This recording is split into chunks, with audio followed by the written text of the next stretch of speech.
الذين ينفقون أموالهم في سبيل الله ثم لا يتبعون ما أنفقوا منا ولا أذى যারা আল্লাহর পথে খরচ করে এবং খরচ করার পর নিজের অনুগ্রহ প্রকাশ করে না এবং কাউকেও মনোকষ্ট দেয় না, টাকা দিয়া খোটা দিল না, মনেও কষ্ট দিল না, তাদের জন্য পুরস্কারটা কি শুনুন। আল্লাহ পাক বলেন পুরস্কার হচ্ছে লাহুম আজরুহুম ইনদা রাব্বিহিম ওয়ালা খাউফুন আলাইহিম ওয়ালা হুম ইয়াহজানুন। ওদের জন্য তার পরওয়ারদিগারের কাছে রয়েছে বিরাট পুরস্কার, আজরে আজিম। এদের জন্য কোনো ভয় নাই, কোনো চিন্তা নাই, কিয়ামতে ডাইরেক্ট জান্নাতে চলে যাবে। সুবহানাল্লাহ। আতর মেখেছি, রাসূল পাক সাল্লাল্লাহু আলাইহি ওয়াসাল্লামের একটা সুন্নাত আমল করলাম, আল্লাহ রাব্বুল আলামিন অসংখ্য নেকি আমলনামায় লিখে দিবেন। নিয়তের উপরে দারমাদার করছে সবকিছু। এখন আপনি যে খরচ করবেন, সেই খরচটা কিভাবে করবেন, কি মন মানসিকতায় করলে পরে আল্লাহ খুশি হবেন, সেই কথাটি আল্লাহ পাক কোরআনে কারিমের মধ্যে বলছেন। আমি আপনাদের সামনে সেগুলি বলছি। দানটা হতে হবে কেবলমাত্র আল্লাহরে খুশি করার জন্য। মনে রাখেন, এটা হলো এক নম্বর। কি দানটা হতে হবে কারে খুশি? জোরে কর। আল্লাহ পাক বলছেন ওয়ামা তুনফিকুনা ইল্লা ইবতিগা ওয়াজহিল্লাহ।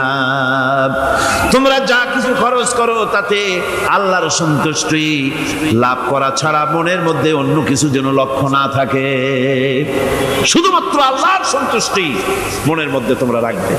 দান করার সময় বেছে বেছে খারাপটা দিও না, ছেঁড়া কাপড়টা দিও না, অখাদ্য কুখাদ্য দান করো না। বিয়ার মজলিস, বিবাহে অনেক লোক দাওয়াত দিয়েছে, বেশি করে রান্না করছে, কম যদি হয়ে যায় বড় মিয়ার ইজ্জত নষ্ট হয়ে যাবে।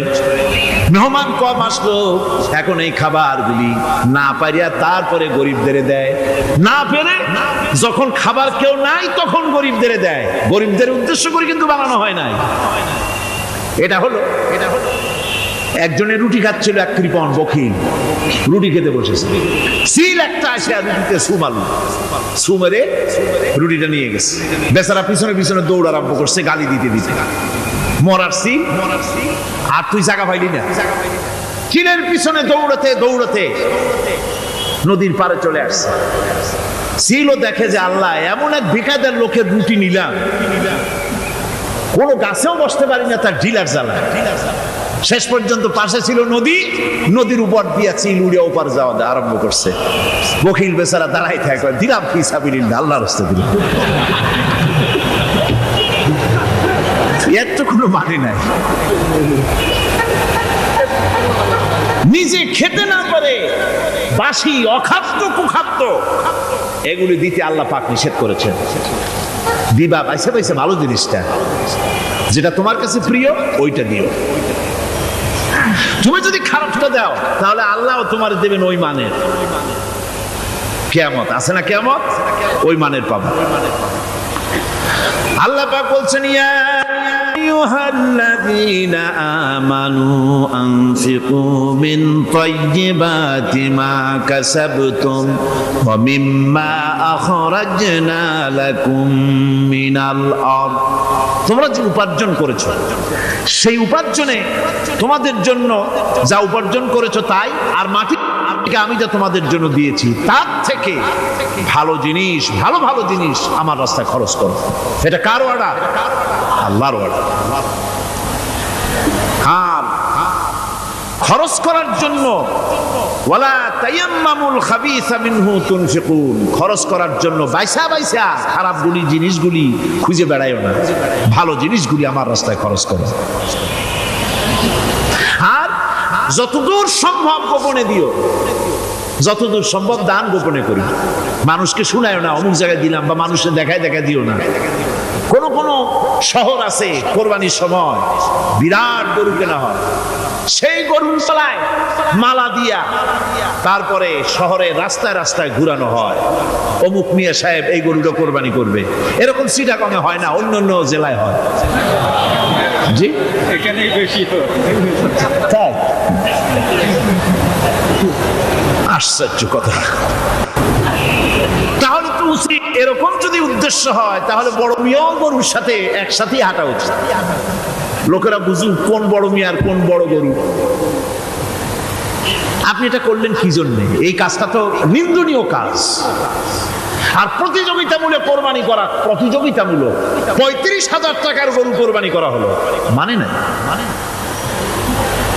মানুষকে শুনাইয়া, মানুষকে দেখাইয়া যদি করা হয় কোনো ফল পাওয়া যাবে না। আমার বন্ধুগণ, আল্লাহ রাব্বুল আলামিন বলছেন মানুষকে দেখাবার জন্য দান সদকা করো না। ইন তুবদুস সাদাকাতি ফানি'ম্মা হিয়া ওয়া ইন তুখফুহা ওয়া তু'তুহাল ফুকারা ফাহুয়া খায়রুল লাকুম ওয়া ইউকাফিরু আনকুম মিন সাইয়্যাতিকুম। প্রকাশ্যভাবে খরচ করলে তা ভালো, আল্লাহ পাক বলছেন প্রকাশ্যভাবে খরচ করলে তা ভালো, কিন্তু গোপনে দান করা সবচেয়ে উত্তম। তবে প্রকাশ্যে দান করতে গিয়ে যদি এটা এই জন্য হয় যে আমি দিলে পরে আরো একজন উৎসাহিত হয়ে, সমাজ কল্যাণ পরিষদের এত বড় বিশাল মাহফিল, 16 লক্ষ টাকা খরচ হবে, দিলাম আমি 1 লাখ টাকা, এটা শুনাইয়া বলার পর আমার কথা শুনিয়া আরো যাদের টাকা আছে তারা হয়তো 2 লাখ দেবে, এই চিন্তা করে যদি তারগিবের জন্য, উৎসাহ প্রদানের জন্য, ইন্সপিরেশনের জন্য যদি হয়, এই নিয়ত হলে ক্ষতি নেই। কিন্তু সর্বাবস্থায় দানটা গোপন হয় ভালো। আল্লাহ পাক বলেন গোপনে যদি তুমি দান করো তাহলে আমি রব্বুল আলামিন ওই গোপন দানের বিনিময় তোমার সমস্ত গোপনীয় গুনাহগুলি আমি রব্বুল আলামিন মাফ করে দেব। তোমার গোপন গুনাহগুলি মাফ করে দেব। 5 নম্বরে হচ্ছে নির্বোধ আর অজ্ঞ লোকদেরকে প্রয়োজনের অতিরিক্ত টাকা দিবা না। দেখেন ইসলামের কি সুন্দর বিধান। বোকা, নির্বোধ, অজ্ঞ আছে না সমাজে? তুমি মহব্বতে, আল্লাহর মহব্বতে আল্লাহকে 500 টাকা দিয়ে দিলা 5,000 টাকা, এ তো সর্বনাশ করে ফেলাবে, সে তো খারাপ টাকায় তা ব্যাক করবে। এই জন্য অজ্ঞ লোকদেরকে, নির্বোধ লোকদেরকে প্রয়োজনের অতিরিক্ত দিতে আল্লাহ নিষেধ করেছেন। তবে আল্লাহর ইচ্ছা হচ্ছে এই যে যত বড় পাপী হোক আর যত বড় খোদাদ্রোহী হোক না কেন, প্রত্যেকের খাওয়া, পড়া, শিক্ষা, চিকিৎসা গ্যারান্টি দিতে হবে। সুবহানাল্লাহ। কোন এর নাম তো আল্লাহ, এর নাম কি? আল্লাহ পাক, যার ভেতরে কোনো কার্পণ্যতা নাই। আল্লাহরে মানলেও আল্লাহ খাইতে দেন, না মানলেও দেন, সকলকেই দেন সমভাবে।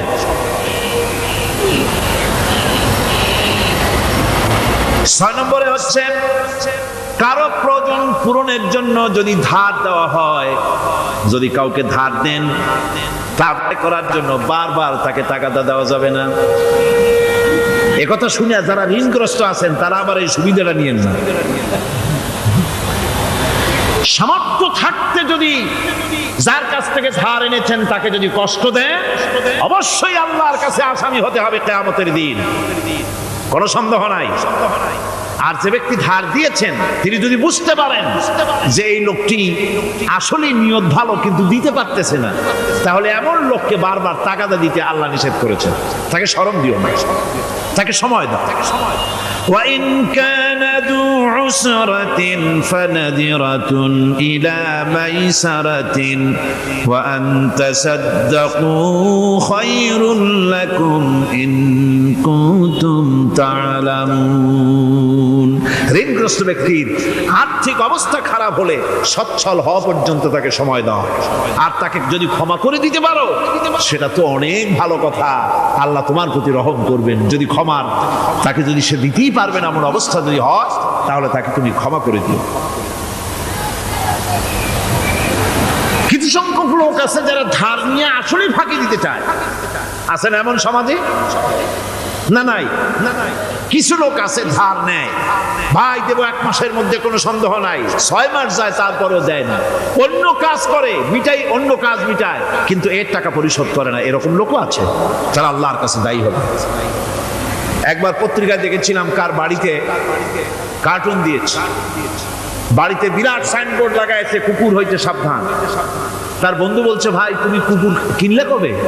কয় যে না, কুকুর কিনি নাই, সাইনবোর্ড লাগাইছি পাওনাদারদেরকে ঠেকাবার জন্য, যাতে সহজে বাড়ির মধ্যে না ঢোকে।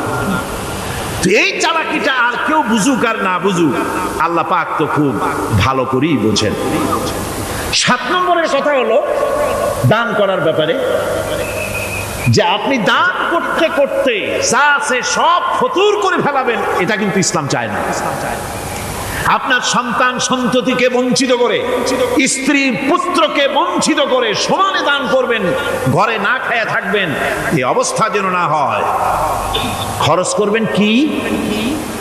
আল্লাহ পাক বলছেন, ওয়ায়াসআলুনাকা মাযা ইউনফিকুনা কুলিল আফওয়া। নবী, আপনাকে প্রশ্ন করা হয় কি খরচ করব, আপনি বলুন প্রয়োজনের অতিরিক্ত জিনিস যেটা আছে সেটাই আল্লাহর জন্য খরচ করে দাও। তোমার প্রয়োজন যখন মিটে গেছে, ব্যাংকের মধ্যে অসংখ্য টাকা জমা রাখা খালি গুনতেছে বসে বসে, তা না করে অভাবগ্রস্ত মানুষদের প্রয়োজন মিটাও। খরচ করার ভিতরে আর খরচ না করার ভিতরে ভারসাম্য রক্ষা করতে হবে। ওয়ালা তাজআল ইয়াদাকা মাগলুলাতান ইলা উনুকিকা ওয়ালা তাবসুতহা কুল্লাল বাসত ফাতাকউদা মালুমান মাহসুরা। তোমাদের দানের হাত গুটায় একেবারে গলার সাথে বেঁধে রেখো না, আবার এমন বেশি ছেড়েও দিও না, কারণ এর ফলে তোমাকে অনুতপ্ত হওয়া লাগতে পারে, কার্পণ্যতাও না হয়, আর দ্বিতীয় জন্মের মতো দিয়ে আর সব ফতুরু না হয়ে যাও। দুটোর মধ্যে ব্যালেন্স হতে হবে। আর 8 নম্বরে কথা হচ্ছে যে এই দানের উপযুক্ত কারা। আপনি তো যাকাত দিবেন কাদের, সে কথা আল্লাহ বলে দিয়েছেন, আগে বলা হয়েছে না? কয়টা খাতে দিবেন? মাশাআল্লাহ, মনে আছে আপনাদের। আর এমনি সাধারণ দান সদকা কাদেরকে দিবেন, উপযুক্ত পাত্র কারা, তার একটা লিস্ট আল্লাহ দিচ্ছেন। وبالوالدين إحسانا وبذي القربى واليتامى والمساكين والجار ذي القربى। নিজের পিতামাতা, নিকট আত্মীয়, ইয়াতীম, মিসকিন এবং আত্মীয় প্রতিবেশী, তাদেরকে দিবে। আমি কিন্তু এখন যাকাতের কথা বলছি না, মা বাপকে যাকাত দেওয়া যাবে না। এটা হচ্ছে দান, সহযোগিতা করা, ইহসান করা। এই ইহসান মা বাপকে, প্রতিবেশী আত্মীয় যারা, মিসকিন যারা, এতিম যারা, অনাত্মীয় প্রতিবেশী যারা, চলার সাথী, প্রবাসী এবং নিজের চাকর চাকরানি যা কিছু আছে, এই সকলকেই এই সাহায্য করতে হবে।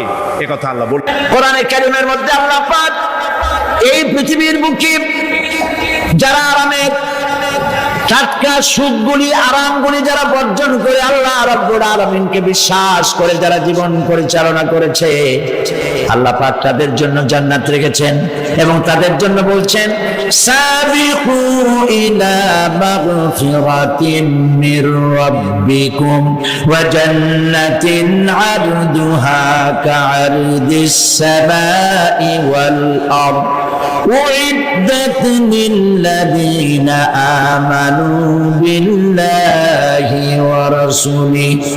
আল্লাহ পাক বলেন, প্রতিযোগিতা করো আল্লাহর মাগফিরাত কামনার জন্য আর জান্নাতে যাওয়ার জন্য প্রতিযোগিতা করো, আল্লাহর রহমত পাওয়ার জন্য সৎ কাজের প্রতিযোগিতা করো, তাহলে আল্লাহ রাব্বুল আলামিন তোমাদেরকে ক্ষমা করবেন আর তোমাদের জন্য এমন জান্নাত দিবেন যেই জান্নাত আকাশের বিশালতার, জমিনের বিশালতার মতো। এই বিরাট জান্নাত তোমাদেরকে দিবেন। এই জান্নাত চিরস্থায়ী সুখ এবং শান্তি জায়গা হবে। মাসালুল জান্নাতিল্লাতী উইদাল মুত্তাকুন ফিহা আনহারুম মিন মাইন গায়রি আসিনিন ওয়া আনহারুম মিন লাবানিন লাম ইয়াতাগায়্যার তা'আমুহু। আল্লাহ পাক বলছেন, জান্নাত আল্লাহ পাক ওয়াদা করেছেন মুত্তাকীদের জন্য। আল্লাহ পাক জান্নাত দিবেন, যে জান্নাতের ভিতরে রয়েছে মধুর প্রস্রবণ, রয়েছে দুধের প্রস্রবণ, রয়েছে সেখানে স্বচ্ছ পানির প্রস্রবণ রয়েছে। এই সুন্দর জান্নাত, ঝর্ণা ধারা আল্লাহ পাক সৃষ্টি করেছেন, বাগ বাগিচা দিয়ে ভরে রেখেছেন জান্নাত। সেই জান্নাতে জান্নাত হবে এয়ার কন্ডিশন, রোদ্রের তাপ হবে না সেখানে, রোদ্রের খরক তাপ হবে না সেখানে, ঠান্ডার প্রচন্ডতা থাকবে না। কিরকম হবে জায়গাটা? আল্লাহ পাক বলছেন মুত্তাকিনা আলাল আরাইকি লা ইয়ারাউনা ফিহা শামসান ওয়ালা জামহারিরা ওয়া দানিয়াতান আলাইহিম যিলালুহা ওয়া দুল্লিলাত কুতুফুহা তাদলীলা। আল্লাহ পাক এমন জান্নাত রেখেছেন, সেই আল্লাহ পাক সেই জান্নাতের ভিতরে জান্নাতীরা ঠেস লাগায়া মুখোমুখি অবস্থায় তারা সেখানে বসবে, আর জান্নাতীদের মনের মধ্যে কোনো দুঃখ থাকবে না, পেরেশানি থাকবে না। পৃথিবীতে মানুষের দুঃখ থাকে, পেরেশানি থাকে, সেখানে কোনো দুঃখ আর পেরেশানি থাকবে না। সেই জায়গাটা হবে সেটা তো অনিয়ন্ত্রিত, না শীত না গরম, চির বসন্ত বিরাজ করবে। জান্নাতীরা সেখানে থাকবে। এই সুন্দর জান্নাত আল্লাহ পাক রেখেছেন মুত্তাকীদের জন্য। সুবহানাল্লাহ। কাফেরদের জন্য জান্নাত হবে, জাহান্নাম হবে চিরকাল। খালিদিনা ফিহা আবাদান, চিরকাল কাফেররা জাহান্নামে থাকবে। সর্বশেষ যে ব্যক্তি জাহান্নাম থেকে মুক্তি লাভ করবে তাকে আল্লাহ পাক বলবেন, ফেরেশতাদেরকে বলবেন, আমার ফেরেশতারা আমার এই বান্দাকে জান্নাত এবং জাহান্নামের মাঝখানে রেখে দাও। জান্নাত এবং জাহান্নামের মাঝখানে লোকটি যখন থাকার জায়গা পাবে, সে জান্নাতের দিকে তাকায়া দেখবে আর কাঁদতে থাকবে। আল্লাহ পাক জিজ্ঞেস করবেন, বান্দারে যুগের পর যুগ ধরে জাহান্নামে কেঁদেছো, আমি রব্বুল আলামিন জাহান্নাম মাফ করে দিয়া জান্নাত জাহান্নামের মাঝখানে রেখে দিয়েছি, আযাব থেকে তো বেঁচে গেছো, এখন কাঁদো কেন? লোকটি বলবে, রব্বুল আলামিন কাঁদি এই কারণে, জাহান্নাম থেকে মাফ করেছো, তোমার শুকরিয়া আদায় করি। জান্নাত তো আমার কপালে নাই, কিসমতে নাই, কিন্তু জান্নাত আমি এখান থেকে দেখতে পাচ্ছি। জান্নাতের সুঘ্রাণ আমার নাকে আসতেছে, কপালে নাই যাওয়ার। আমি কাঁদি এই জন্য, তুমি যদি মেহেরবানি করে আমাকে জান্নাতের দরজার কাছে একটু দাঁড় করায় দিতা, প্রাণ ভরে তোমার জান্নাতের দৃশ্যটা একটু দেখতা। আল্লাহ পাক তার আরজি পূরণ করবেন, বলবেন যাও। ফেরেশতাদের বলবেন, এর জান্নাতের দরজার কাছে দাঁড় করায় দাও। জান্নাতের দরজার কাছে দাঁড়িয়ে লোকটি আবার কান্না শুরু করবে। আল্লাহ পাক প্রশ্ন করবেন, এবার কান্দো কেন? লোকটি বলবে, রব্বুল আলামিন কান্দি এই কারণে, জান্নাতের এই দরজায় দাঁড়ায়া জান্নাতের অফুরন্ত নেয়ামত কিছুই ভালো করে দেখা যায় না, শুধু অল্প জায়গা দেখি। যদি তুমি আমারে দয়া করে জান্নাতের মাঝখানে দাঁড় করায় দিতা, চতুর্দিকে তাকায়া তাকায়া দেখা কলিজারে ঠান্ডা বানাইতাম। তবে আমি ওয়াদা করি, জান্নাতের কোন নাজ নেয়ামত, কোন ফল আমি খাবো না, ধরবো না, ছুঁইব না। একটুখানি মেহেরবানি করে মাঝখানে দাঁড় করাইয়া দাও, জান্নারে ঠান্ডা করি। আল্লাহ রব্বুল আলামিন ফেরেশতাদের বলবেন, আমার এই বান্দারে জান্নাতের মাঝখানে দাঁড় করাইয়া দে। আল্লাহর নবী বলেন, জান্নাতের মাঝখানে দাঁড়িয়ে লোকটি আগের চাইতে আরো জোরে চিৎকার মেরে কাঁদতে থাকবে। আল্লাহ পাক বলবেন, বান্দারে কি হলো তোর? দরজার কাছে আসতে চাইছিলি, আইনা দিলাম। আবার এবার মাঝখানে আসতে চাইছো, তাও এনে দিয়েছি। আবার কান্দো কেন? লোকটি বলবে, রব্বুল আলামিন এবার কান্দি এই জন্যে, তুমি যখন দয়া করে একটিবার জান্নাতের মাঝখানে এনে আমাকে দাঁড় করায় দিয়েছো, তুমি রহমান রহিম গফুরুর রহিম, এই জান্নাত থেকে আবার আর বাইর করে দিও না। আল্লাহ রাব্বুল আলামিন বলবেন, ও আমার বান্দারে, আমার এই জান্নাত তোর খুব পছন্দ হয়েছে নাকি? লোকটি বলবে, রব্বুল আলামিন কলিজা ঠান্ডা হয়ে গেছে, ভাবতেও পারি না এই জান্নাত এত সুন্দর। আল্লাহ পাক বলবেন, বান্দারে এরকম একটি নয়, দুইটা নয়, তোর জন্য আমি 10টা জান্নাতে এরকম রিজার্ভ করে রাখছি। সুবহানাল্লাহ। আল্লাহ পাককে ভয় করে পৃথিবীর সমস্ত পাপ থেকে যারা নিজেকে রক্ষা করবে আল্লাহ তাদের জন্য এই জান্নাত রেখে দিয়েছেন। সুবহানাল্লাহ। সেই জান্নাতের রিসিপশন আপনারা আন্দাজ করতে পারবেন না রিসিপশন কারে কয়। কি এর প্রধানমন্ত্রী আর প্রেসিডেন্ট 4-5টা পুলিশ আর আর্মি এসে একটা ঠক করে সেলুট মারলো, বাস শেষ হয়ে গেল, এরকম না। জান্নাতীদেরকে রিসিপশন দেওয়া হবে।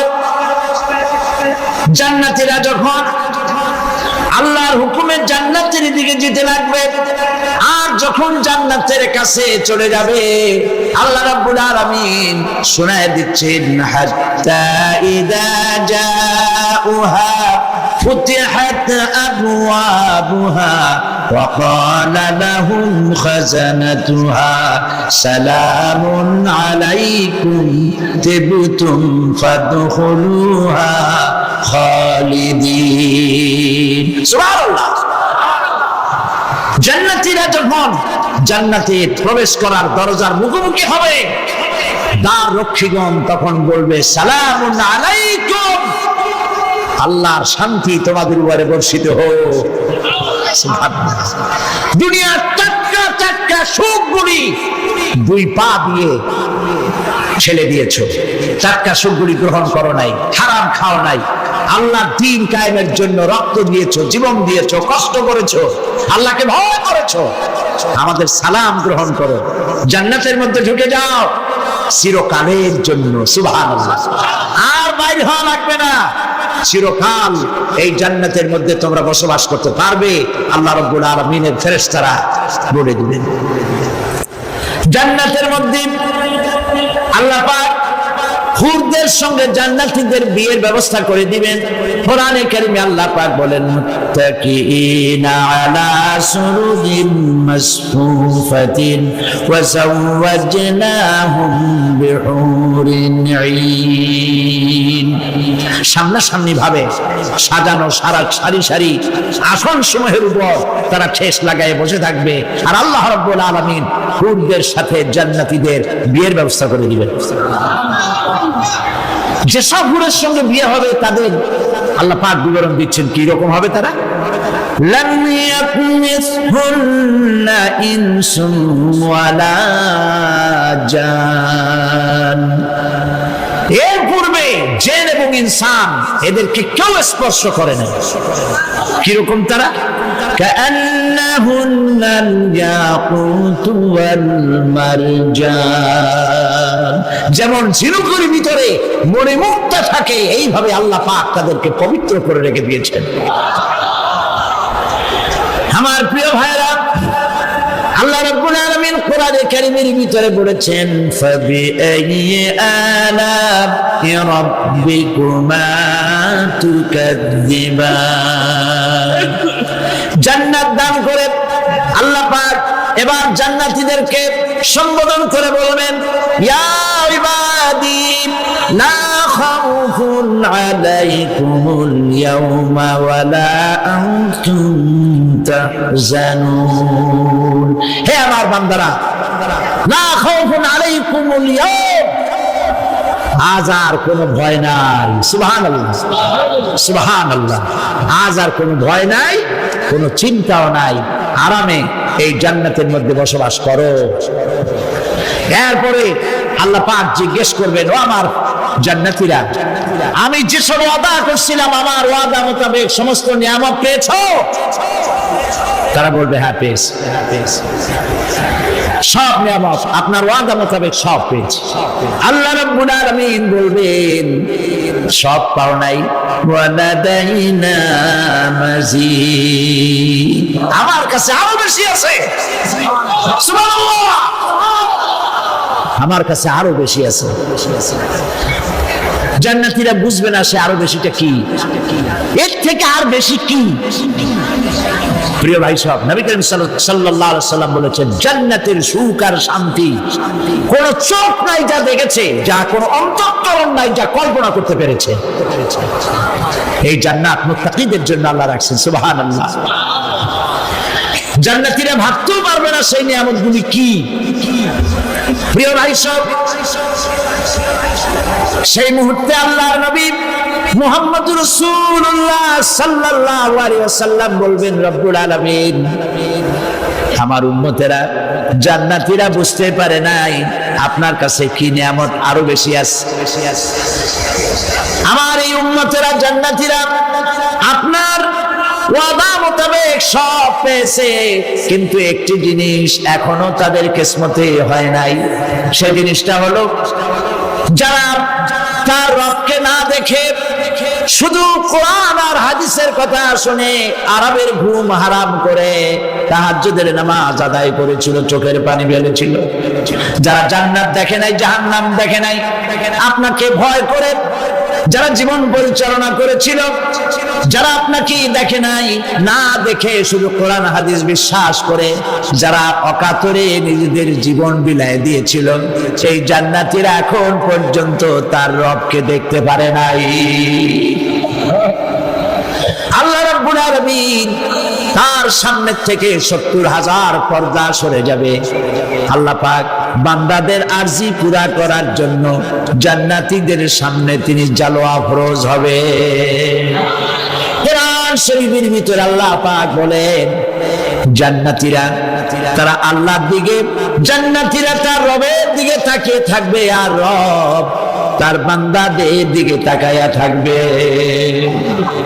প্রাণ ভরে জান্নাতীরা রবকে দেখবে, সুবহানাল্লাহ, আল্লাহ পাককে দেখবে। প্রাণ খুলে আজ দোয়া করি, রব্বুল আলামিন, জান্নাতের যেই পরিবেশে, যেই জায়গায় তুমি দয়া করে তোমার গোলামদেরকে তুমি নিজেই দর্শন দিবে, দেখা দিবে।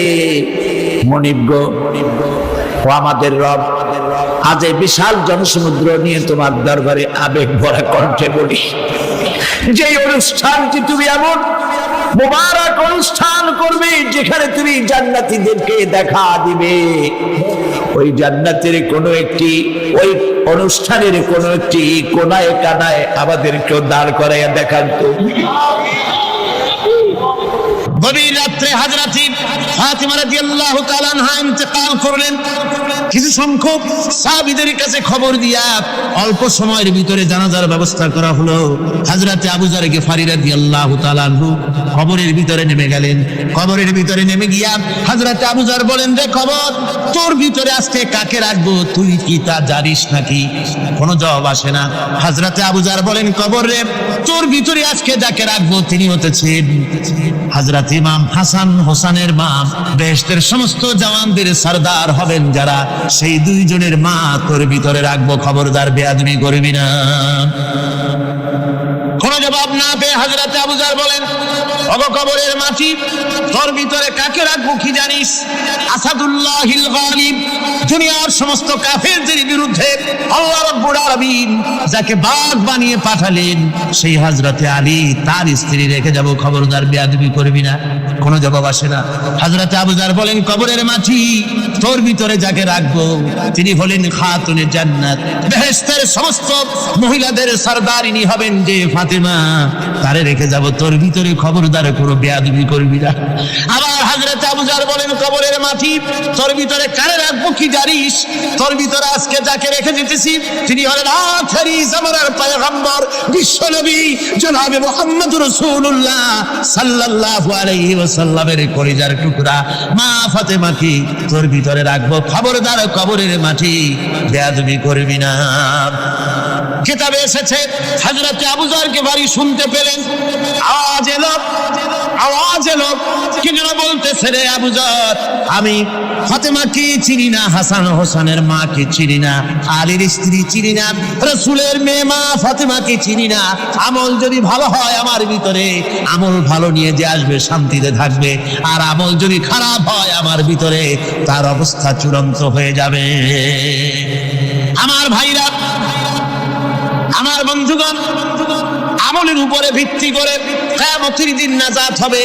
আমল যদি খারাপ হয়ে যায় কিয়ামতের দিন কেউ তাকে বাঁচাতে পারবে না। এই জন্য কিয়ামতের ময়দানে হাসরের দিনে আল্লাহর হাবিব জনাবে মুহাম্মদ রাসূলুল্লাহ সাল্লাল্লাহু আলাইহি ওয়াসাল্লাম সিজদায় পড়ে কাঁদতে থাকবেন। আল্লাহ রাব্বুল আলামিন বলেন, হাবিব রে আপনি কাঁদেন কেন? আজকে তো আপনার কাঁদার দিন না। আমি আপনাকে মাকামে মাহমুদ দান করেছি, আমি আপনাকে কাউসার দান করেছি। আপনার আজকে সম্মানের দিন, মর্যাদার দিন, কাঁদেন কেন? আল্লাহর হাবিব বলবেন, রব্বুল আলামিন মাকামে মাহমুদ পেয়েছি, কাউসার পেয়েছি, কান্দি এই জন্য আমি দেখতে পাচ্ছি আবার সামনে দিয়া ফেরেশতারা আমার উম্মতগুলি জাহান্নামের দিকে নিয়ে যায়। আল্লাহ রাব্বুল আলামিন বলবেন, ওগো আমার হাবিব আমি আপনাকে ক্ষমতা দিলাম, আপনার জান্নাতি উম্মতগুলি আপনি বেছে নেন। আল্লাহর হাবিব তার জান্নাতের উম্মতগুলি বাঁচতে থাকবেন। হযরত আয়েশা বলেন, ইয়া রাসূলুল্লাহ কিয়ামতের ময়দানে লক্ষ কোটি কোটি মানুষের ভিতরে আপনার জান্নাতি উম্মত আপনি চিনবেন কি করে? হুজুর বলেন, আয়েশা কোন একটি ঘোড়ার কপাল যদি থাকে সাদা, এই সাদা কপালওয়ালা ঘোড়াটা যদি অসংখ্য ঘোড়ার ভিতরে যদি হারিয়ে যায়, তাহলে সাদা কপালওয়ালা ঘোড়ার মালিক তার ঘোড়াকে পাবে কিনা বলো? হযরত আয়েশা বলেন, হুজুর অনায়াসে পাবে।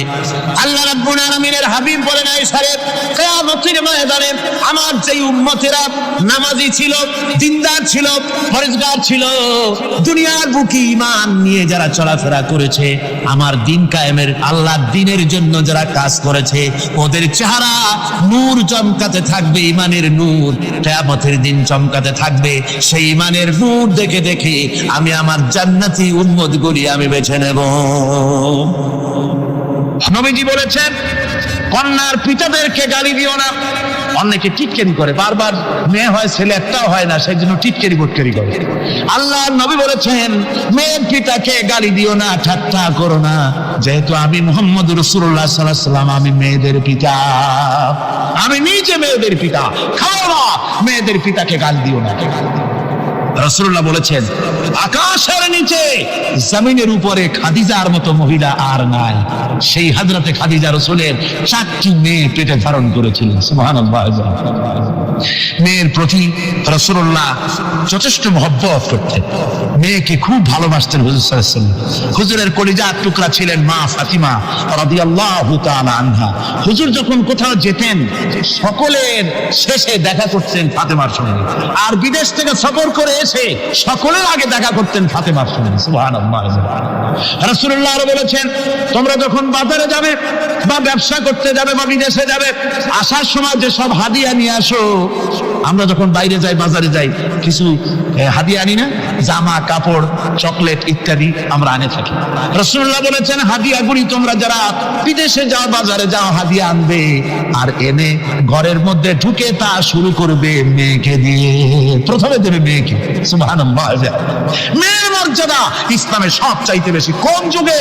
যে যুগে মেয়ে হলে পরেই মাটির নিচে ঘেরে রাখতো, আছাড় মেরে মেরে ফেলে দিত। কোন অপরাধে তাদেরকে হত্যা করা হলো, আল্লাহ পাক কোরআনে কারীমের মধ্যে বলেছেন তাদের অপরাধ আর কিছু না, তারা নারী, এই জন্য তাদেরকে মেরে ফেলা হতো। রাসূলুল্লাহ তাদের ইজ্জত দিলেন। সুবহানাল্লাহ বিহামদিহি। রাসূলুল্লাহ সম্মান দিলেন, ইজ্জত দিলেন তাদেরকে। কন্যা হিসাবে নারীর এই মর্যাদা। ফাতেমাকে রাসূল এত ভালোবাসতেন, ইন্তেকালের সময় হযরত ফাতেমা কাঁদতে কাঁদতে বেহুশ হয়ে যাওয়ার উপক্রম হয়ে গেছে। রাসূলুল্লাহ হযরত ফাতেমাকে ইশারা দিলেন। হযরত ফাতেমা তার কান নিয়ে রাসূলুল্লাহর মুখের কাছে লাগাই দিলেন। আল্লাহর নবী কি যেন বললেন কানে কানে, হযরত ফাতেমার কান্না বন্ধ হয়ে গেল। হযরত আয়েশা বলেন, মা রাসূলুল্লাহ তোমার কানে কানে কি বললো আর তোমার কান্না বন্ধ হয়ে গেল? হযরত ফাতেমা বলেন, ইয়া আম্মা জান, আমার আব্বা আমার কানে কানে বললো, মা ফাতেমা তুই কাঁদিস না, তোর কান্না আমার বরদাস্ত হয় না, তোমাকে কাঁদতে হবে না। আমি তোমাকে সুসংবাদ দিয়ে দিতেছি, আমি মরে যাওয়ার পর সর্বপ্রথম তোমার সাথে আমার দেখা হবে। রাসূলুল্লাহর এই ভবিষ্যৎবাণী হযরত ফাতেমা বুঝতে পেরেছেন যে হুজুরের ইন্তেকালের পরে আমার বেশি দেরি হবে না, আমিও তাড়াতাড়ি হুজুরের সাথে শামিল হতে পারবো। হুজুরের ইন্তেকালের 6 মাস পরেই হযরত ফাতেমা রাদিয়াল্লাহু তাআলা আনহা ইন্তেকাল করেছেন। কন্যা হিসেবে নারীর মর্যাদা ইসলাম অনেক অনেক গুণে বাড়িয়ে দিয়েছে। এই কন্যা শিশু, কৈশোর, যৌবন পেরিয়ে যখন যৌবনে তার বিয়ে হয়ে যায়, আল্লাহ রাব্বুল আলামিন তখন বলেন, ওয়া মিন আয়াতিহি আন খালাকা লাকুম মিন আনফুসিকুম আজওয়াজান লিতাসকুনু ইলাইহা ওয়া জাআলা বাইনাকুম মাওয়াদ্দাতান ওয়া রাহমা। আল্লাহ পাক বলেন, আমার নিদর্শনের ভিতরে এটিও একটি নিদর্শন, আমি তোমাদের থেকে তোমাদের জোড়া তৈরি করেছি, তোমাদের স্ত্রীদেরকে তৈরি করেছি, তোমাদের সাথে তোমাদের স্ত্রীর ভালোবাসা সৃষ্টি করেছি, মহব্বত সৃষ্টি করেছি। এই মহব্বত আমি আল্লাহ তৈরি করেছি। আর যখন বুড়ো হয়ে যায় মানুষ, স্বামী স্ত্রী যখন বুড়ার বুড়ি হয়, তখন আর ভালোবাসা থাকে না, তখন ওই ভালোবাসা শরীরতার করুণায় আমি আল্লাহ পরিণত করে দেই। বুড়ার জন্য তখন বুড়ি ছাড়া আর উপায় নাই, বুড়িরও আর বুড়া ছাড়া উপায় নাই। তখন ভালোবাসা কোনো বিশেষ কোনো অক্ষণীয় ভালোবাসা নয়, তখন একের উপরে অন্য একদম নির্ভরশীল হয়ে পড়ে। আল্লাহ পাক বলেন, এই অবস্থা আমি আল্লাহ সৃষ্টি করে দেই। সুবহানাল্লাহ ওয়া বিহামদিহি। স্ত্রীকে রাসূলুল্লাহ কত ভালোবাসতেন। আল্লাহর নবী বলেছেন, আমার কাছে তিনটা জিনিস প্রিয়, একটা হচ্ছে সুগন্ধি, একটা হচ্ছে নামাজ, আর একটা হচ্ছে স্ত্রী। সুবহানাল্লাহ। স্ত্রী আমার কাছে প্রিয়। হুজুর বলেছেন, তোমাদের মধ্যে সেই ব্যক্তি উত্তম যে ব্যক্তি তার স্ত্রীর কাছে উত্তম। আমি আমার স্ত্রীদের কাছে উত্তম ব্যক্তি। সুবহানাল্লাহ। রাসূলুল্লাহ স্ত্রীকে কত ভালোবাসতেন। বিশ্বনবী রাজনৈতিক কর্মকাণ্ড চালাচ্ছেন, যুদ্ধের দামামা বাজতেছে, চতুর্দিকে কত অশান্তি, সবকিছু চলছে, স্ত্রীর হক আদায় করতে ভুলে যাননি। রাতের বেলায় হযরত আয়েশার বয়স কম, তাকে নিয়ে রাসূলুল্লাহ একটু সুযোগ পেয়েছেন, বলছেন, আয়েশা সব তো ঘুমিয়ে, চলো আমরা একটু দৌড়াই। ওই যে দূরে একটা জিনিস দেখা যায়, দৌড় দাও, দেখি কি আগে যায়। দুজনে দৌড় প্রতিযোগিতা করলেন। দৌড় প্রতিযোগিতায় হযরত আয়েশা ফার্স্ট হলেন, হুজুর পিছনে পড়ে গেলেন। হযরত আয়েশা খুব আনন্দ করলেন যে আপনি কিন্তু আমার সাথে দৌড়ে পারলেন। পরবর্তী কিছু কাল যাওয়ার পর হযরত আয়েশা বলেন, হুজুর আজকে আবার বললেন যে চলো আয়েশা একটু দৌড়াই। হযরত আয়েশা বলছেন যে সেদিনের তুলনায় আমার শরীর একটু, আমি মুটিয়ে গেছি, শরীরটি স্থূল হয়েছে, আমি আজকে দৌড়ালাম কিন্তু পারলাম না, রাসূল আগে চলে গেলেন।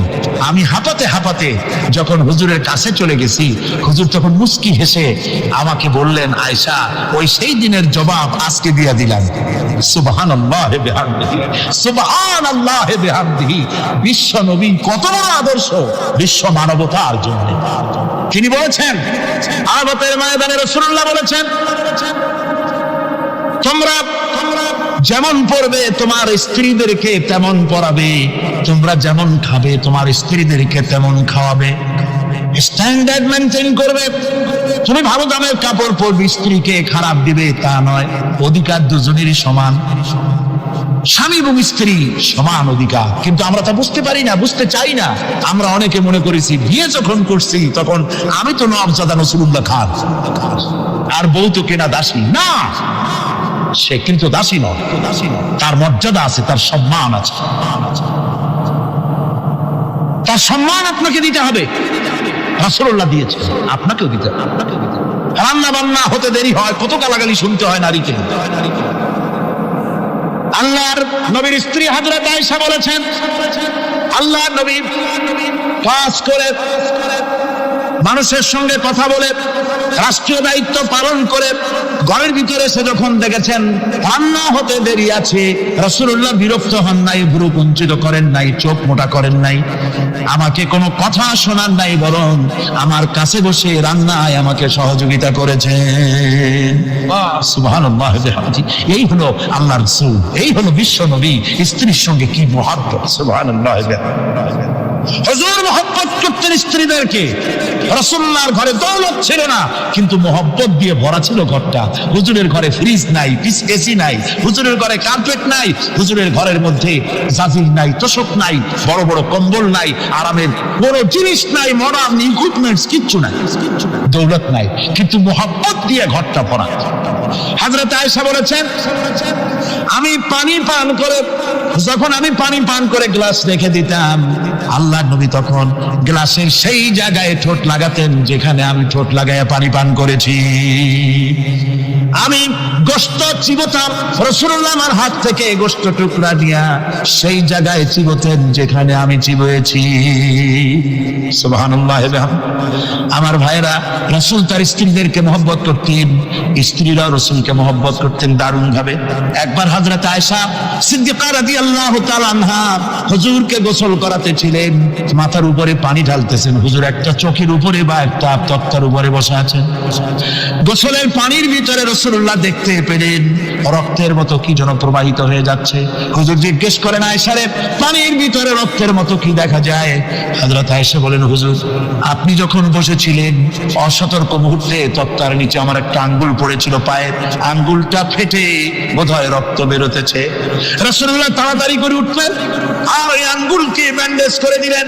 রাসূলুল্লাহ বললেন, আয়েশা রে, আঙ্গুল ফেটে গেছে, একটু আহাহু পর্যন্ত করলে না, এতক্ষণ তুমি কষ্ট করলে কেন? হযরত আয়েশা বলেন, ইয়া রাসূলুল্লাহ, ওটা তো একটা পায়ের আঙ্গুল। আয়েশার কলিজাটা ফেটে যদি রক্ত বেরোতো রাসূলুল্লাহকে উঠতে বলতে আমি পারতাম না। কি মহব্বত রাসূলের সাথে। হযরত আয়েশা বলেন, রাসূল সাল্লাল্লাহু আলাইহি ওয়াসাল্লাম স্ত্রীদেরকে এত ভালোবাসতেন, আমাদের ঘরে গোশত টোস্ত তেমন রান্না বান্না খুব কম হতো। গোশত রান্না হবে কি, মাসের পর মাস চলে গেছে রাসূলের বাড়িতে, হুজুর স্ত্রীরা বলেছেন আমাদের ঘরে চুলে আগুন জ্বলে নাই, একটু শুকনা রুটি, একটু শুকনা খেজুর আর একটু পানি খেয়ে আমাদের জীবন চলেছে, এরকমের অবস্থা হয়েছে। তারপরে এই অবস্থা চলেছে, এর মধ্যে যদি কখনো একটু গোশত আসছে, হুজুর যখন ছাগল টাগল ইচ্ছে ছাগল দুম্বা জবাও করেছে, এই দুম্বার গোশত নিয়ে ছাগলের গোশত নিয়ে রাসূলুল্লাহ নিজে বেরোতেন। হযরত খাদিজার বান্ধবী কোথায় আছে খুঁজে ওই বান্ধবীর কাছে গোশত পৌঁছে দিয়ে আসতে। হযরত আয়েশা বলেন, একদিন আমার ঘুম ভেঙে গেল, দেখি হুজুর আমার কাছে নাই, গেলেন কোথায়? খুঁজতে খুঁজতে যায় দেখি মসজিদে নববীর ভিতরে হুজুর হাত তুলে বসে আছেন, মোনাজাত করতেছেন। আমি পেছনে গিয়ে হাত তুললাম, আমি শুনতে পাচ্ছি নবীজি দোয়া করছেন রব্বুল আলামিন কিয়ামতের ময়দানে যেদিন সন্তান তার পিতাকে ভুলে যাবে, মা তার সন্তানকে হারায় ফেলবে, ওই কঠিন হাসরের ময়দানে আমি যেন আমার খাদিজাকে হারাইয়া না যাই। মুনাজাতের শেষে হযরত আয়েশা বলেন, ইয়া রাসূলুল্লাহ, খাদিজার কথা আপনার এত কেন বারবার মনে পড়ে? একটা বুড়িরে বিয়ে করেছিলেন 25 বছর বয়সের সময়, 40 বছর বুড়ি, তার কথা কেন এত মহব্বত আপনার মনে পড়ে? তার থেকে যুবতী মেয়ে, সুন্দরী মেয়েকে আপনার স্ত্রী হিসেবে আপনি পান নাই? হুজুর বলেন, আয়েশা রে, খাদিজার সম্পর্কে এমন কথা তুমি আর বলো না, তোমরা সবাই আমার সুখের দিনের স্ত্রী, আর খাদিজা আমার এমন সময়ের স্ত্রী ছিল যখন মক্কায় আমার আশ্রয় ছিল না, তামাম মক্কা নগরীতে আমার আশ্রয় ছিল না। খাদিজার সঞ্চিত সমস্ত ধনরাশি ইসলাম কবুল করার পর দুহাতে খাদিজা বিতরণ করে দিয়েছে। হযরত আয়েশা বলেন, হুজুর আমার গোস্তাকি মাফ করে দেন, আমি আর এরকম বলবো না, তবে খাদিজা সম্পর্কে আমার কিছু একটু শোনান। হুজুর বলে, আয়েশা রে শোনো, গভীর রাত যত রাত হোক না কেন ইসলামের দাওয়াত দিয়ে দিয়ে গভীর রাত্রে আমি যখন বাসায় ফিরেছি, ঘরে এসেছি, দরজায় একটা মাত্র ডাক দিয়েছি, খাদিজা, অমনি দরজা খুলে গেছে। আমি জিজ্ঞেস করেছি, খাদিজা রে, যত রাত্রে আসলাম, যতবার আসলাম, একটা ডাকের বেশি লাগলো না, তুমি কি ঘুমাও না? হযরতে খাদিজা বলেছেন, ইয়া রাসূলুল্লাহ, আমার মনের ভিতরে ভয় থাকে, আল্লাহর রাসূল দ্বীনের খেদমতে বাইরে আছেন, আমি যদি আরামে বিছানায় ঘুমায় থাকি আর নবীজি দরজার কাছে দাঁড়ায় আমারে ডাকাডাকি করবেন, উঠতে যদি দেরি হয়ে যায় নবীজির সঙ্গে বেয়াদবি হয়ে যাবে, এই মনে করে আপনি না আসা পর্যন্ত দরজার সাথে পিঠ লাগাই আমি দাঁড়াইয়া দাঁড়াইয়া ঘুমাই। আমার ভাইরা, হযরতে খাদিজার ইজ্জত স্বয়ং আল্লাহ দিয়েছেন। কে দিয়েছেন? হাদিস শরীফে এসেছে, রাসূলুল্লাহ জাবালে নূরে বসা, গারে হেরার ভিতরে বসা, হযরতে জিবরাইল রাসূলুল্লাহর সঙ্গে কথা বলতেছেন। একটু পরে হযরতে জিবরাইল বলেন, ইয়া রাসূলুল্লাহ, আমি আর এখানে বসবো না, আমি এখন চলছি, আমি দেখতে পাচ্ছি খাদিজা আসতেছে আপনার জন্য খাবার নিয়ে। খাদিজা যখন আপনার কাছে পৌঁছে যাবে, আপনি খাদিজাকে শোনায় দিবেন আল্লাহ রাব্বুল আলামিন খাদিজাকে সালাম জানাইছে। সুবহানাল্লাহ। রাসূলুল্লাহর কাছে হযরতে খাদিজা যখন আসলেন, হুজুর বললেন, খাদিজা, আজকে তোমার জন্য দারুণ সুখবর। বলে কি? বলে, আল্লাহ পাক জিবরাইল কেমন উঠে গেল আমার কাছ থেকে। জিবরাইল বলে গেল, আল্লাহ তোমাকে সালাম বলেছে। হযরত খাদিজা কেঁদে ফেললেন, বললেন ইয়া রাসূলুল্লাহ, আমার নারী জন্ম সার্থক, আল্লাহ আমাকে সালাম বলেছে, এর জবাব কেমনে দিতে হয় হুজুর আমি তো জানি না, আপনি আমার পক্ষ থেকে আল্লাহর সালাম কিভাবে দেওয়া লাগে আপনি দিয়ে দিন, আমি তো বুঝি না কেমনে আল্লাহর সালামের জবাব দেব। হুজুর বললেন খাদিজা, শুধু আল্লাহ নয় জিবরাইলও তোমাকে সালাম বলে গেছে। হযরতে খাদিজা বললেন হযরত জিবরাইলকে আমার সালামের জবাবটা ওয়া আলাইকুমুস সালাম বলেন। হযরত খাদিজার এই মর্যাদা ছিল। আমার ভাইরা, রাসূল পাক সাল্লাল্লাহু আলাইহি ওয়াসাল্লাম এভাবে মহব্বত করেছেন স্ত্রীদেরকে। সুতরাং স্বামী স্ত্রীর মহব্বত আল্লাহ জান্নাতি নিয়ামত। কিসের নিয়ামত? যে ঘরের মধ্যে স্বামী স্ত্রীর মধ্যে মিল মহব্বত আছে এটা বেহেশতের মতো, আর যেখানে মিল মহব্বত নাই এটা জাহান্নামের মতো। ঠিক কি? সুতরাং মহব্বত করুন, বেশি বেশি স্যাক্রিফাইস করুন, বেশি বেশি স্যাক্রিফাইস। নারীদের ব্যাপারে বলা হয়েছে, পুরুষকে বলা হয়েছে অধিকার আদায় করো, সব ব্যাপারে সমান অধিকার, কিন্তু নারীকে একটা ব্যাপারে বলা হয়েছে, নারী শোনো, পুরুষের মর্যাদা তোমার চাইতে আল্লাহ রাব্বুল আলামিন বেশি দিয়েছেন। আর রিজালু কাওয়ামুনা আলান নিসা, নারীদের উপরে পুরুষের প্রাধান্য আল্লাহ পাক দান করেছেন। একজন সাহাবী বলেছিলেন ইয়া রাসূলুল্লাহ, জংলি উট দেখলাম আপনার পায়ের উপরে সিজদায় পড়ে গেল, আপনি যদি আমাদেরকে অনুমতি দিতেন না আপনাকে আমরা সিজদা করতাম। আল্লাহর নবী বললেন মানুষ মানুষকে সিজদা করা এ পারমিশন যদি আমি দিতাম তাহলে দুনিয়ার সমস্ত স্ত্রীদেরকে বলতাম তারা যেন তাদের স্বামীকে সিজদা দেয়। স্বামীর মর্যাদা এখানে বেশি। সুতরাং অধিকার সমান, কোনো সন্দেহ নাই, কিন্তু স্বামীর একটা আলাদা মর্যাদা আছে, সেই সম্মানও তাকে দিতে হবে। এরপরে এই সমান অধিকারের ভিত্তিতে স্বামী স্ত্রী চলতে থাকে, মাঝখানে আল্লাহ পাক তাদেরকে সন্তান দান করে। আল্লাহ তাদেরকে, নারীকে লেখাপড়ার অধিকার দিয়েছেন, ইসলাম তাকে লেখাপড়ার অধিকার দিয়েছে, শিক্ষার অধিকার দিয়েছে। হযরত আয়েশা সিদ্দিকা রাদিয়াল্লাহু তাআলা আনহা শিক্ষয়িত্রী ছিলেন, হাফেজা ছিলেন, হাদিসের হাফেজা ছিলেন, কোরআনের হাফেজা ছিলেন, হাজার হাজার সাহাবায়ে কেরামদের তিনি ওস্তাদ ছিলেন। সুবহানাল্লাহ। নারীদের ব্যাপারে অধিকাংশ মাসালা হযরত আয়েশা সিদ্দিকা রাদিয়াল্লাহু তাআলা আনহার অবদান। সুবহানাল্লাহ। নারী যুদ্ধ করেছে, যুদ্ধের ময়দানে নারীর অধিকার আছে। নারী চাকরি করতে পারবে, নারী ব্যবসা করতে পারবে, নারী লেখাপড়া করতে পারবে, নারী সেনাবাহিনীতে যেতে পারবে, নারী সব করতে পারবে, কিন্তু পর্দার মাধ্যমে।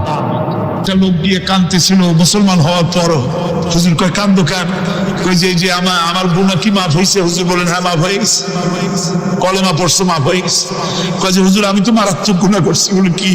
বলে আমার একটা মেয়ে, সেই মেয়েটাকে নিয়ে আমি ঘন লম্বা আমি সংক্ষেপে বলতেছি, মেয়েটাকে ফাঁকি দিয়া তারে আমি মারবো, বুঝতে দেই নাই আমার বউরে। বললাম চলো বেড়াইতে যাই, মেয়েটা আমার সাথে সাজাই দিয়েছে, তার মা বেড়াতে নিয়ে যাবো এই কথা মনে করে। মেয়েটা কদ্দূর যায়, আবার আব্বা আব্বা বলে আমার দিকে ফিরে আসে, আবার পিছনে থাকে, আবার আব্বা আব্বা বলে চড়াই ধরে।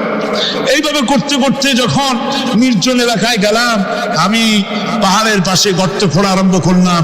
গর্ত খুঁজি আর মাটি ছিটে এসে আমার দাড়িতে লাগে। বাচ্চা মেয়েটা আমার কাছে এসে দাড়ি দিয়ে ধুল ঝাড়ায় দেয়, কয় আব্বা তোমার দাড়িতে ধুল লাগতেছে, তুমি এই কষ্ট করতেছো কেন? মেয়ে তো বোঝে না যে আমি তার জন্য কবর খুঁজতেছি। কবরটা খোঁড়া হয়ে যাওয়ার পর মেয়েটারে বান্ধা শুরু করলাম। মেয়ে এখন কাঁদতেছে, বাবা আমার বান্ধব কেন? আমি তারে বাঁধা জোরে ওর মধ্যে নিক্ষেপ করে দিলাম। মেয়েটা গর্তের মধ্যে বসে চিৎকার করে বলছে, আব্বা তুমি আমারে বাঁচতে দাও, আমি তোমারে বাপ বলে সমাজে হেয় করবো না, আমি ভিক্ষা করে খাবো, আমার পেরো না। লোকটি বলছি ইয়া রাসূলুল্লাহ, আমার মনে দরদ আসলো না। আমি একটা পাথর উঁচু করে আমার মেয়ের বুক লক্ষ্য করে জোরে মেরে দিলাম। বুকটা ফেটে রক্ত ফিনকি দিয়ে উঠলো, আর মেয়ের বুক থেকে আওয়াজ বেরোলো, আব্বা। আমার কালে যেন এখনো সেই আওয়াজ বাজে। হাদিস শরীফে এসেছে হুজুরের চোখের পানি দাড়ি ভিজে ভিজে জামার উপরে পড়তেছিল। হুজুর বললেন, আহারে মানুষও পারে এরকম কাম করতে।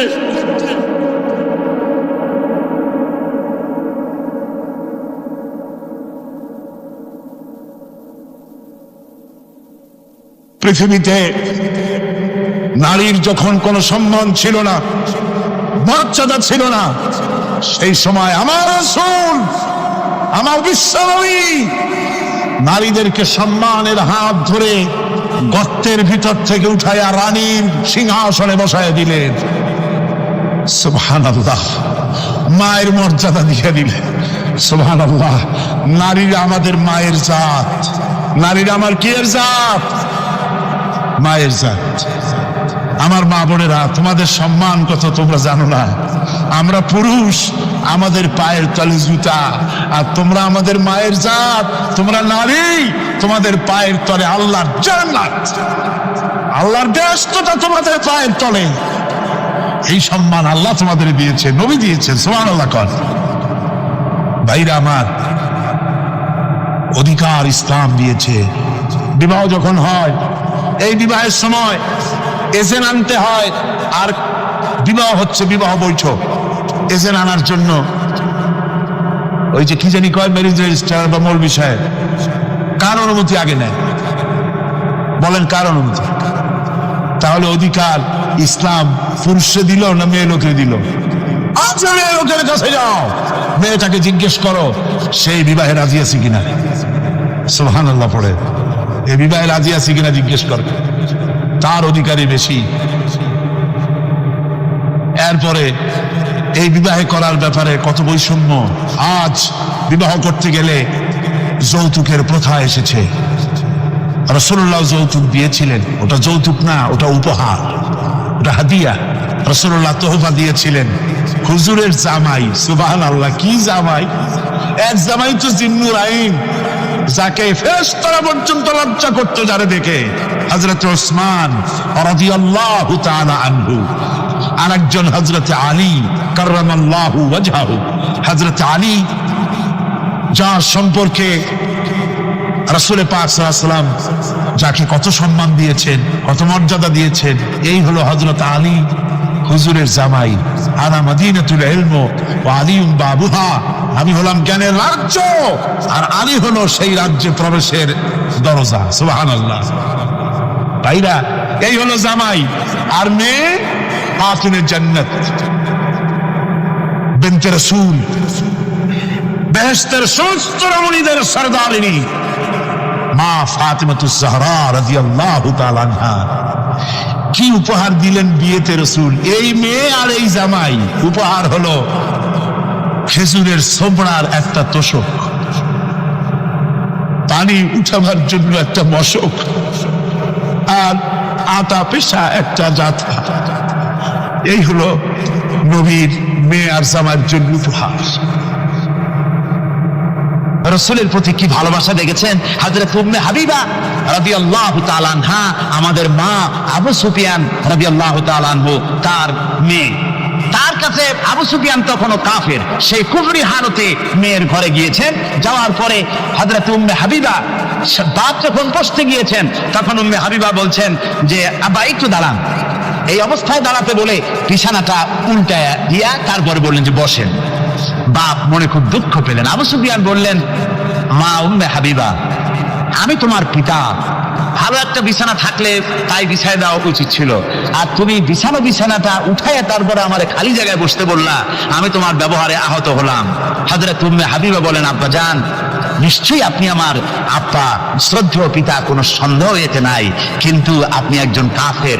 আল্লাহর রাসূল যে বিছানায় বসেন, সেই বিছানা আমি একটা কাফেরকে বসতে দিতে পারি না। সুবহানাল্লাহ। তিনজনের দোয়া কবুল হবে আল্লাহর দরবারে। তার মধ্যে একজন হলেন মাজলুম ব্যক্তি, যে ব্যক্তি অত্যাচারিত, সে ব্যক্তি মুসাফির, প্রবাসী, তার দোয়া কবুল হবে।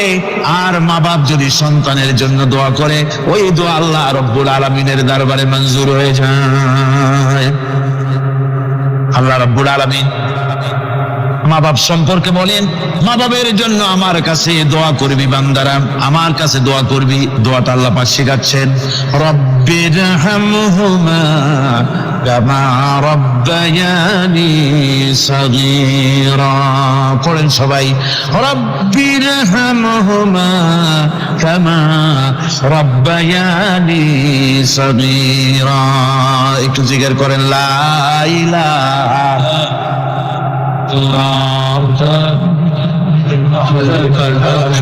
لا إله إلا الله لا إله إلا الله لا إله إلا الله لا إله إلا الله محمد رسول الله আমার ভাইরা আল্লাহ পাক শিখাচ্ছেন বান্দা তোর মা বাবার জন্য আমার কাছে দোয়া কর আল্লাহ রব আয় আমার প্রভু আমার মা বাপ যেমন ছোটবেলায় আমাকে স্নেহের কোলে লালন পালন করেছে আয় আমার আল্লাহ তুমি আমার মা বাপকে তোমার রহমতের কোলে লালন পালন করো আল্লাহ শিখাই দিয়েছেন আমার ভাইরা প্রত্যেক নামাজের পরে এই দোয়াটা ভুলে যাবেন না ভুলে যাবেন আমার ভাইরা আমার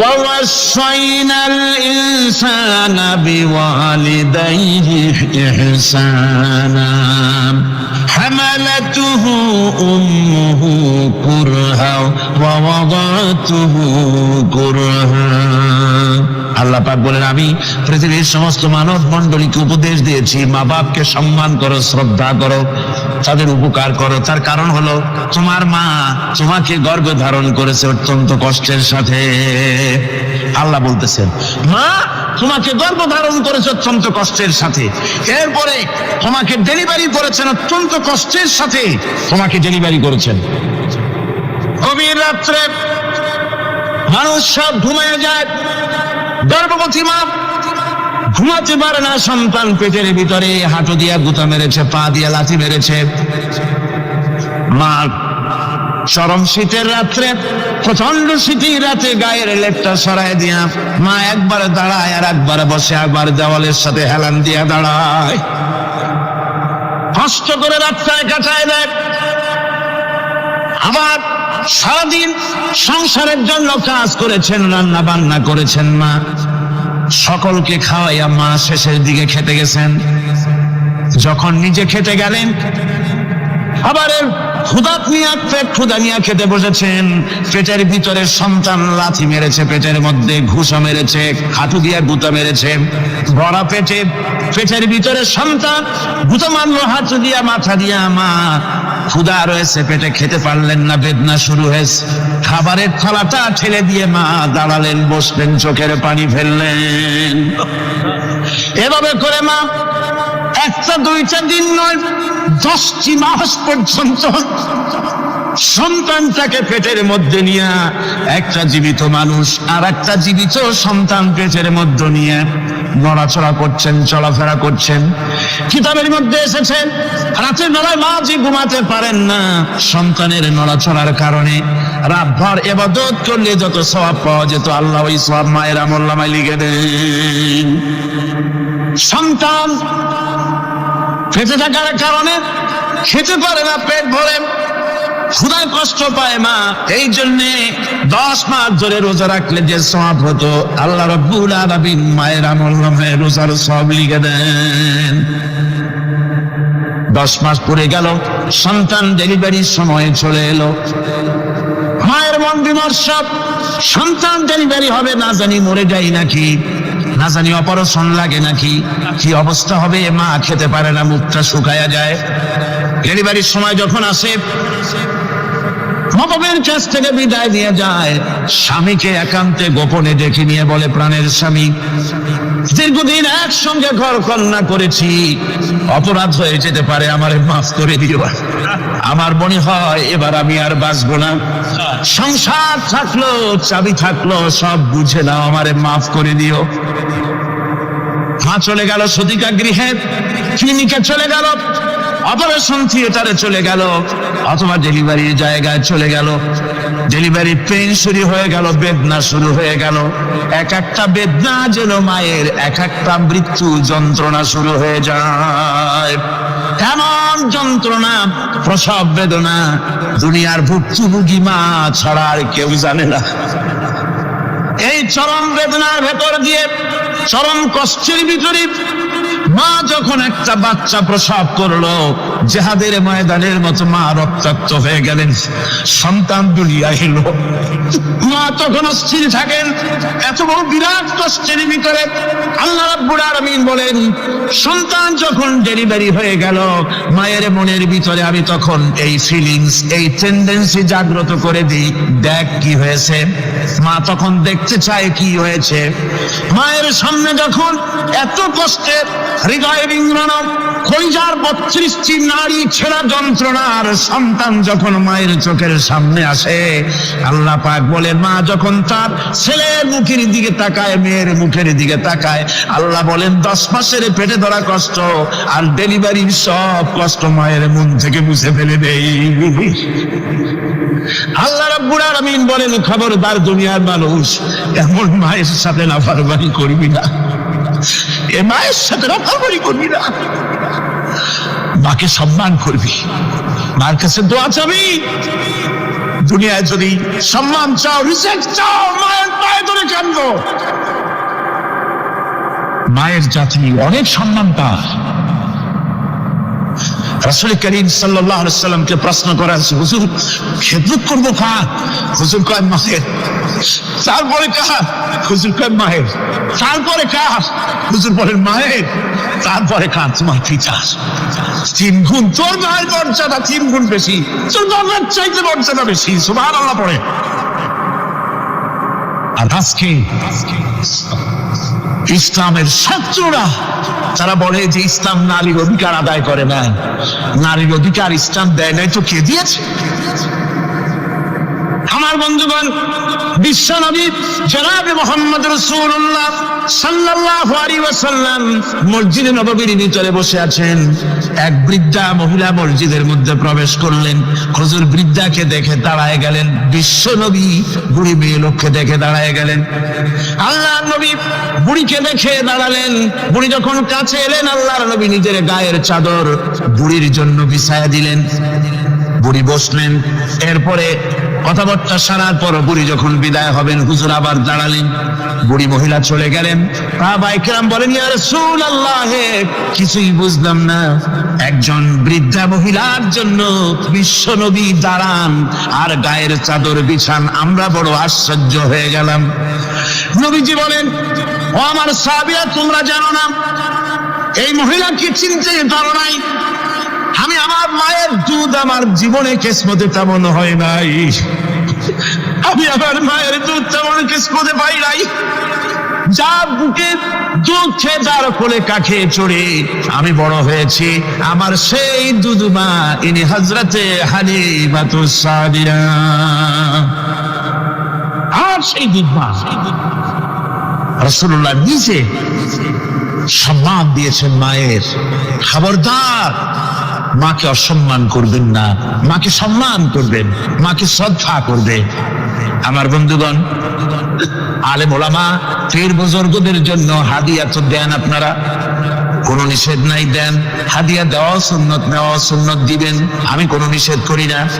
কিন্তু আমি বলতে চাই, পীর বুজুর্গদের কাছে, আলেম ওলামাদের কাছে হাদিয়া দিয়া আল্লাহরে যত না খুশি করতে পারবেন, এই ডালিম বেদানার মৌসুমে বেদানা একটা ভেঙে নিজ হাতে যদি মায়ের মুখে তুলে দেন, আল্লাহর আরশ খুশি হয়ে যাবে, আল্লাহর আশীর্বাদ খুশি হয়ে যাবে, আল্লাহ পাক খুশি হয়ে যাবে। মায়ের খাওয়াও, বাপকে খাওয়াও, তোমার সবচেয়ে বড় প্রিয় জিনিস। সুবহানাল্লাহ, সুবহানাল্লাহ। মা বাপ যদি একটু দোয়া করে দেয়, তোমার জিন্দেগির কাম শেষ। একটু বদদোয়া করলে জাহান্নামে যাবা। কোন বদদোয়া করলে জাহান্নামে যাবে এমন কথা নয়। কোন মহিলা বদদোয়া করলে দুজনে যাবে এমন কথা নয়। রাসূল বলেছেন, হুমা জান্নাতুকা ওয়া নারুকা। মা বাপ তোমার বেহেশত, মা বাপ তোমার জাহান্নাম। মা বাপ যদি অসন্তুষ্ট হয়, দুজনে যাবি, আর মা বাপ যদি খুশি, আল্লাহর জান্নাতে চলে যাবি। সুবহানাল্লাহ, সুবহানাল্লাহ, সুবহানাল্লাহ। মায়ের পায়ের তলে তোর বেহেশত, আমরা পুরুষ, আমাদের গত বছরও বলেছি, আমরা পুরুষ, আমাদের পায়ের তলে জুতা, আমাদের পায়ের তলে কি শুধু জুতা। আর আমার মা, আমার মায়ের জাতি যারা এই প্যান্ডেলে বসে আছেন, আমার মায়েরা বোনেরা, মায়ের জাতি যারা পৃথিবীতে, মায়ের জাতি পায়ের তলে আল্লাহর বেহেশত। সুবহান, নারীর মর্যাদা ইসলাম দেয় নাই, কে দিয়েছে? আল্লাহ দিয়েছেন, আল্লাহর রাসূল দিয়েছেন। আর আমার মা, আমার মায়ের জাতি যারা এই প্যান্ডেলে বসে আছেন, আমার মায়েরা বোনেরা, মায়ের জাতি যারা পৃথিবীতে, মায়ের জাতি পায়ের তলে আল্লাহর বেহেশত। সুবহান, নারীর মর্যাদা ইসলাম দেয় নাই, কে দিয়েছে? আল্লাহ দিয়েছেন, আল্লাহর রাসূল দিয়েছেন। আমার বন্ধুগণ, হযরত বায়জিদ বুস্তামি, ছোট্ট বাচ্চা ছেলে, গভীর রাত্রে মা অসুস্থ, পানির পিপাসায় জেগে উঠেছেন। বাবারে পিপাসায় শেষ হয়ে গেলাম, পানি দাও। ছেলে ঘরের ভিতরে পানি না পেয়ে বাইরে দৌড়াদৌড়ি করলেন। অনেক দূর থেকে পানি নিয়ে এসে দেখেন মা ঘুমায় গেছেন। পানি নিয়ে দাঁড়ানো পৌষ মাস, মাঘ মাসের শীতের রাত, ফজরের সময় মায়ের ঘুম ভেঙে গেল। তাকিয়ে দেখেন বাইজিদ দাঁড়ানো, হাতে পানি থরথর করে কাঁপছে। জিজ্ঞাসা করে, বাইজিদ তুমি দাঁড়ানো কেন? ছোট্ট বাচ্চা বলে, মা পানি চেয়েছিলে তুমি গভীর রাত্রে, পানি ঘরে ছিল না, অনেক দূর থেকে আনতে হয়েছে। মা বলছে, ঘুমাও নাই কেন গ্লাস ছুঁয়া? বাচ্চা বলে, ঘুমাই নাই, তুমি যদি আবার পানি চাও সময় মতো যদি দিতে না পারি মা তোমার কষ্ট হবে, এই জন্য ফজর পর্যন্ত আমি দাঁড়ায় আছি, কখন তুমি পানি চাও। মা হাতের থেকে পানি নিয়ে পান করলেন। বাইজিদকে বিছানার উপরে আরাম করে কম্বল দিয়ে ঘুম পড়াইয়া দিলেন। হযরত বাইজিদের মা উযু করে ফজরের নামাজ পড়ে সিজদায় চলে গেলেন। চিৎকার করে কেঁদে বলেন, আমার রব, আমার আল্লাহ, আমি আমার বাইজিদের মা, আমি মা হয়ে বাইজিদের জন্য দোয়া করি। বাইজিদ আমার জন্য আজকে যা করেছে, আমি মা, আমার কলিজা ঠান্ডা হয়ে গেছে। হায় আল্লাহ, আমি বাইজিদের জন্য দোয়া করি, তুমি তাকে সুলতানুল আরিফিন বানাইয়া দিও। মঞ্জুর হয়ে গেল আল্লাহ পাকের কাছে দোয়া। আমার ভাইরা, আল্লাহ পাক বলছেন, খবরদার আমার ইবাদতের পরে মা বাপ, আল্লাহর ইবাদতের পরে কারা? মা বাপ। মা বাপকে সম্মান করো, শ্রদ্ধা করো, মহব্বত করো, কিসমত খুলে যাবে, কিসমত খুলে যাবে। রব্বানা যালামনা আনফুসানা ওয়া ইন লাম তাগফির লানা ওয়া তারহামনা লানাকুনান্না মিনাল খাসিরিন। রব্বানা লা তুযিগ কুলুবানা বা'দা ইয হাদাইতানা ওয়া হাব লানা মিন লাদুনকা রাহমাতান ইন্নাকা আনতাল ওয়াহ্হাব। আয় আল্লাহ তাআলা, হাজার হাজার মুসলমান নরনারী ঠান্ডাকে উপেক্ষা করে তোমার দ্বীনের কথা শোনার জন্য, কোরআনে কারীমের কথা শোনার জন্য এই মাঠে এসে হাজির হয়েছে। আল্লাহ তুমি দয়া করে মেহেরবানি করে আলোচনার সওয়াবটুকু হুজুরে পুরনূর সাল্লাল্লাহু আলাইহি সাল্লামের রূহ মুবারকে পৌঁছে দাও। রব্বুল আলামিন, আমাদের মধ্য থেকে তাদের মা বাপ দুনিয়া থেকে জন্মের মতো বিদায় হয়ে গেছে। আল্লাহ, কবরে যদি আযাব থাকে দয়া করে আযাব মাফ করে দাও। আল্লাহ, আমাদের মা বাপের উপরে তোমার রহমত নাজিল করো। রব্বিরহামহুমা কামা রব্বায়ানি সগীরা, রব্বিরহামহুমা কামা রব্বায়ানি সগীরা।